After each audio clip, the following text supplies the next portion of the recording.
When I went to the Magic Millions sale that year, I had an order to buy a filly for Sorrow and Glen. And the one I came up with was Vella. I fell in love with her. She was a cracking type. Here's the filly. Out of an imported race-winning mare, she after 7 winners. Wonderful black type imported family. All the blood in the world behind the filly, and she by commands. The funny thing was I couldn't get hold of Sorrow and he was away overseas. He never got back to me. So I said to Mike, look, there's a filly here I was going to buy for Sorrow and I just absolutely love her and I think we need to snaffle her. And he agreed, he loved her as well. And we bought it. Goes to the left for 100. A couple of hours later I got a reply from Sorrow and saying, yeah, go and buy that filly for me.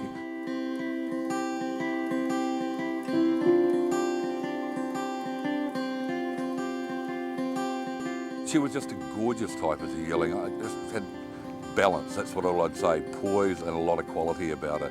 You know, we were hoping she'd be a Magic Millions 2-year-old filly. And as Mike got her ready for that campaign, she just started to jar up through her shoulders a little bit, had a bout of shin soreness, and he had to put her aside, so she missed that. Rowan made a decision he wanted all of his horses to be trained in Sydney. So she went north and Gay had her for a few runs and she'd started to show that immediate speed. She then went to Matt Vella for a few runs and put another couple of wins together, but she actually went to stud and was covered by Criterion, who wasn't very fertile, and she missed and they decided to sell her. So saw this mare, looked at her form, looked at her pedigree, had a nice page, and ironically, I think the next day I got a call from the client. What do you think? And I said, funny you rang me about that, because if you can buy it, we'll send it to Will Clark in Adelaide. He said, that sounds like a good plan. I think the following day I get a phone call from David Johnson at Rushton Park. That looks interesting, might be a good one to buy and give to Will. I think that afternoon I get a call and it's Will Clark, and he said, well, I'm calling you because I've been looking through the online sale and there's a Commands mare in there. So we just teamed up together and bought it for $22,500. You know, as soon as she got down there and Will started ticking her along, he phoned me up and he said, this goes pretty good. Yeah, her first preparation for me, she actually got beat here at Moorfield. I was really confident going in. I was watching her from abroad and I was a little bit heartbroken because I thought that she was a really, really nice mare on the way up. I came back and we altered a bit of her training around. I sort of learnt that you could work her quite hard later in her career, and she won her next start super impressively. When mares hit form, they can do anything. She went to Melbourne first up and won. That was the last heat of the 955 challenge. Vella moves up on the outside. She takes the lead, she extends, she draws clear and she wins it, and she's too good. Vella first, Photo second. Here's the time to beat. 55.10. So for Will Clark, and he's had the hands on the cash for a long time. Racing in the challenge. Jamie went for home on the corner. Vella burnt clear the holder for the season. The bell's ringing. She's going to win the Ladbroke 55-second challenge for the second time and takes home the big prize. Vella, 54.84. Wow. Yeah, we're joined by the strapper and Kieran Maher for Will Clark. God, this horse, did it go quicker than last time? It certainly did. It ran 54.84. God, very quick. And the fourth fastest ever. That is absolutely flying. She is a machine. To quicken off a tempo like that, she just felt like a walking when we went past them.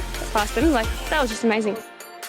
She then came back here and won the Hill Stakes, and she won so arrogantly she was looking around on the line and half pulling herself up. And he said, oh, look, there's a Robert Sangster. And I said, well, there's also another Group 3 race, be a bit easier for her. And Will goes, no, I want to run her in the Group 1. Like her name, Vella is a beautiful sporting Cinderella story that only horse racing could supply. Brought out of retirement after a failed courtship, now on the verge of $1 million result. Like I say, when mares find form, they can just excel, and she did that day. Vella in front, Lyra tries Vella. This is an incredible result. Gone to start, didn't get in foal. She came on an online auction. I really think that alongside of her Group 1 victory, I've got the McEwen Stakes right there as an equal career highlight for her. To do a career best in the Sangster, then have a spell and come back and win a good Group 2 around the valley like that, that's a huge testament to the mare's ability. Hey, Jamie, I know you love this mare. She was fantastic again. Oh, wasn't she? Look, she was just always going to win in my mind. Like, she's getting better every time I get on her. I think the time she ran that day was, I think, the second fastest 1,000 metres for a filly or mare at Moonee Valley, over 1,000 metres. Will wanted to set it for the Challenge Stakes, which is always a very hard race. Got well back, which is uncharacteristic of her, but the fastest last 600 metres of the whole day, she nearly broke 32 seconds, just outside of Red Zell's old track record. I mean, they took half a second off Red Zell's track record that day. When she hit that stakes win, I thought, well, at least she's got there. I always believed she was stakes class filly. But then to see her to go on and get a Group 1 and then another Group 2 after that and compete at the highest level, become the fastest mare over the final 600 metres of a race at Randwick. You know, she is a class act, everything in the right place, good length of rein, short back, compact, long forearms, great gaskins and a square backside, and she used herself. She's got the runs on the board. She's what everyone's looking for. She's durable. She won 10 races. She has an abundance of speed, which all the Australians are looking for. She has an international pedigree. She's a bit of an outcross, and she's just such a quality type. You know, I can just see her leaving lovely foals, and she would be a great addition to anyone's broodmare band.